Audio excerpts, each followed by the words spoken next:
Hello friend, नमस्ते। तो कैसे हैं आप लोग। आज सीधा ब्लॉग स्टार्ट कर रही हूँ वट साइड, जहाँ पे मैंने पूजा किया वट सावित्री वहाँ से। तो देखिए वहाँ पे सबसे पहले स्टार्ट करती हूँ।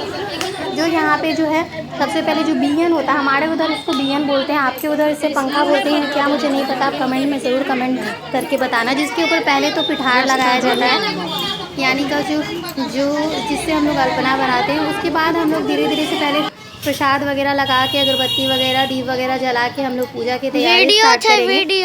वट सावित्री पूजा के बारे में बताऊँ, ये एकमात्र पूजा है जो सिर्फ सुहागिन औरत ही करती हैं, या फिर ये कुंवारी नहीं करती और ना ही जिन के पति नहीं है वो करते हैं।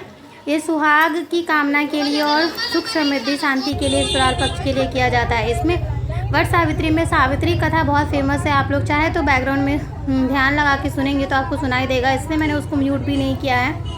हालांकि आज का ब्लॉग मैं खुद से शूट नहीं कर रही हूँ, मेरा बेटा अंश और मेरी एक ननद है वो शूट कर रही है। तो मैंने पूरा सावित्री कथा बताया, जिसमें सावित्री की समझदारी और सूझबूझ के साथ कैसे सावित्री अपने पति के साथ में अपने पूरे जो ससुराल का उसके जेठ है और उसके देवर है उनको कैसे वापसी करवाती है अपनी समझदारी के साथ में, उसी की कहानी दी हुई है। वट सावित्री में जो है मेन प्रसाद में जो है वो चढ़ाया जाता है चना, और बहुत जगह पे मूंग भी चढ़ाया जाता है, हमारे उधर नहीं चढ़ाया जाता। और जो मेन मंत्र होता है इसका, हमारे उधर जो पत्ता फेंकते हैं उस वक्त यही मंत्र बोलते हैं कि मर दीजिए और बर लीजिए। तो जिसमें जो मरे हुए, उसका तात्पर्य ये है कि जो मरे हुए उसके ससुराल पक्ष के लोग होते सावित्री के, वो उनसे वापस मांगती है। और सावित्री की निष्ठा को देखते हुए विषहरा की परिवार यानी जो नाग परिवार होते हैं वो उनके मरे हुए जो भी ससुराल पक्ष के लोग होते हैं वो सारे लोग वापस कर देते हैं। और इसमें सावित्री की निष्ठा और पतिव्रता होने की ही जो निष्ठा है वो उसको दिखाया गया है इस व्रत में। और ये बहुत पुराने समय से पूजा होता है। और साथ में देखिए यहाँ पे ये चाची राजपूत थी, तो राजपूत में भी होता है, तो उन्होंने हम लोगों को ये जो खड़ा सिंदूर होता है वो लगाया।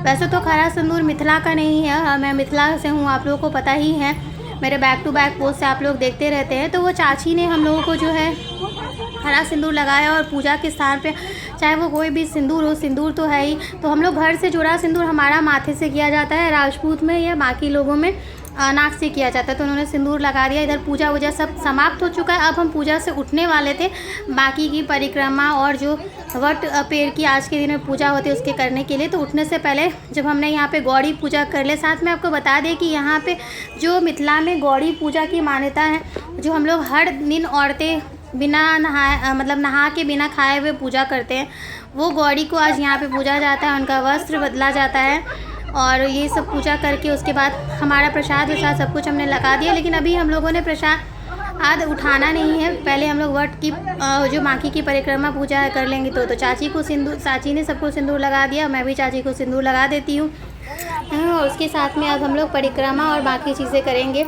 वट गाछ में विष्णु जी का रूप माना जाता है, इसके लिए भी वट गाछ की आज के दिन में पूजा की जाती है। और यह बहुत पौराणिक समय से पूजा चला आ रहा है, ये ऐसा कोई पूजा नहीं है जो आज के टाइम में नया है। आप कहाँ से मेरा ब्लॉग देख रहे हो कमेंट में ज़रूर बताना, और आपके उधर व्रत सावित्री होता है या नहीं। तो अब मैं उठती हूँ, यहाँ पे उठ के हमने रक्षा सूता बांधा। रक्षा सूता बांधने का वैसे तो कोई मंत्र नहीं होता है, बस हम लोग जब घूमते रहते हैं गोल गोल तो यही बोलते हैं कि हे सावित्री मैया, जैसे आपका जीवन ससुराल पक्ष भरा पड़ा रहे, वैसे हमारा भी जीवन भरा पूरा रहे, वैसा आशीर्वाद दीजिए। यहाँ पे बहुत बारिश हुई थी पूजा से 1 घंटे पहले, तो यहाँ पे पूरा किचकिच हो रखा है, पूरी साड़ी तो साथ में ख़राब हो गई। वैसे तो वट सावित्री दिन का साड़ी जो होता है उसका पूरा नीचे का पोर्शन ख़राब ही हो जाता है। तो मैं हर बार शिफॉन साड़ी लेती हूँ। आप कैसा साड़ी पहनना पसंद करते हो वो भी कमेंट में ज़रूर बताना। वट सावित्री की पूजा जो है वो महिलाओं के लिए ही होता है, आज के दिन में महिलाएँ ही पूजा करती हैं। तो इसमें साड़ी सुहागने औरत पूरे अच्छे से तरीके से तैयार होती है, जितना श्रृंगार हो पाता है 16 श्रृंगार करती है, पाँव से लेकर के सर तक सजी धजी रहती है। तो गर्मी भी बहुत ज़्यादा थी, तो मैंने भी जितना हो पाया मैंने उतना तो किया ही है। और हम लोग सबने परिक्रमा इस तरीके से ले लिया। 4 या 5 ये ग्रुप में पूजा करने से इसकी अलग ही एक मज़ा होती है। अब अकेले पूजा कर उतना मज़ा नहीं आता है। तो हमने पूजा पाठ कर लिया।